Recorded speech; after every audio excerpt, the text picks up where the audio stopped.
Menurut saya kan Mukernas ini menjadi forum evaluasi. Ketua Panitia OC sudah menyampaikan, Pak Mar sendiri juga mengatakan bahwa ini harus merupakan bahan evaluasi total, dan ketika saya menyampaikan seruan untuk taubatan nasuha, itu kan ditujukan kepada seluruh jajaran DPP.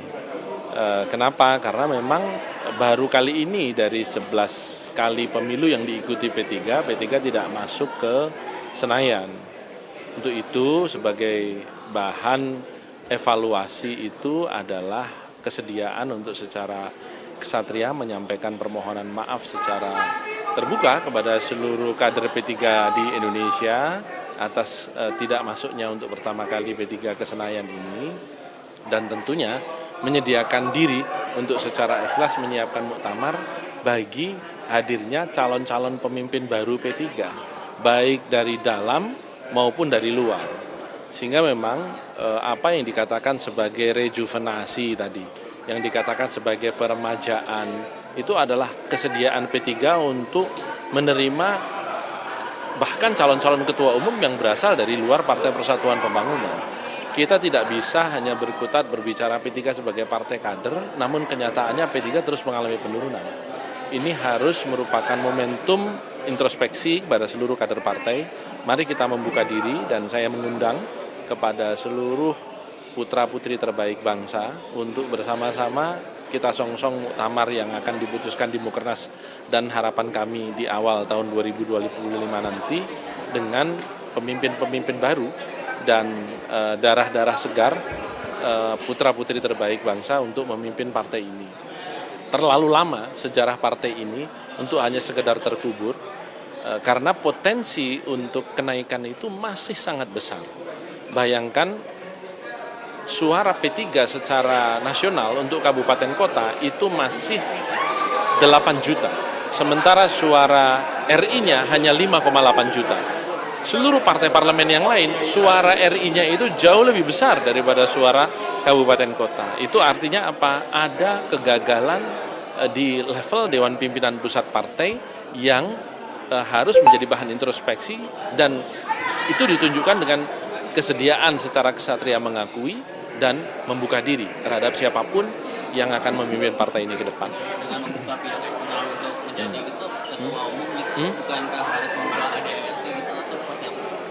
Karena bukankah harus menjadi kader? Iya, sebagai partai Islam yang nggak boleh diubah itu kan hanya Al-Quran saja. Jadi kalau cuma ADART diubah, itu adalah keharusan. Karena itu bahagian dari adaptasi P3 terhadap kebutuhan zaman, termasuk kebutuhan pemimpin baru.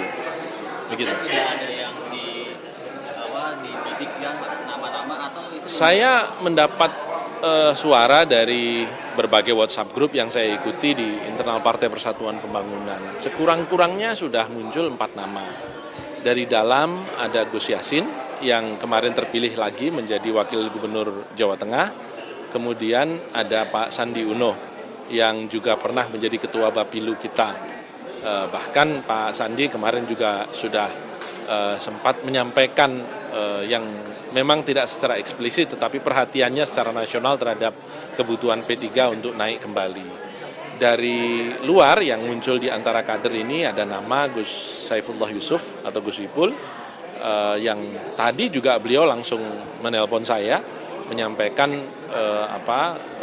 ya betul nama saya disebut karena beliau membaca berita. Saya bilang ya itu yang saya tangkap di pembicaraan WhatsApp grup kader-kader partai, dan juga yang kemarin muncul di arena Bimtek. Juga nama Pak Dudung Abdurrahman yang mantan Kasat, dan beliau juga sekarang Wanhatsus Press. Tidak-tidaknya 4 nama itu. Mas, soal pertemuan Mas Romi dengan Pak Jokowi, kemudian disusul dengan Pak Sandiaga Uno dengan Pak Jokowi, apakah ini ada kaitannya dengan jelang muktamar ini, Mas? Apa sih pembicaraannya, Mas Romi?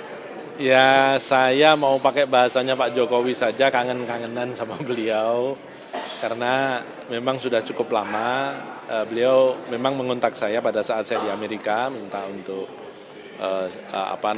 bukan minta ya, artinya beliau, Mas kita silaturahmi sudah lama nggak ketemu, sehingga memang kemudian hari Minggu kemarin saya bertemu dengan beliau di restoran Aceh Connection di Ben Hill, dan ya cukup lama pertemuan itu, tentu kita bicara banyak hal, situasi dan kondisi politik nasional, dan perhatian beliau masih sangat penuh di perkembangan politik nasional, termasuk tentu membicarakan tentang Partai Persatuan Pembangunan, karena tidak terhindarkan posisi saya hari ini masih Ketua Majelis Pertimbangan Partai. Saya banyak mendapat masukan tentu untuk dari Pak Jokowi terhadap kelanjutan dan keberlangsungan P3, tentu dengan cita-cita untuk kembali ke Senayan pada tahun 2029. Saya berterima kasih atas masukan-masukan itu, dan ya kita insya Allah masih akan ada pertemuan-pertemuan lanjutan. Artinya Pak Jokowi juga menyarankan ada nama ketua umum yang dijagokan gitu ya? Tidak ada nama yang disampaikan kepada beliau, tetapi memang beliau mendorong adanya penyegaran di tubuh Partai Persatuan Pembangunan yang terkait dengan kelesuan perolehan suara secara nasional kemarin. Ya, beliau paham itu karena kita melewati gagalnya pemilu 2024 kemarin di Senayan kan pada saat beliau memimpin negara ini. Gitu.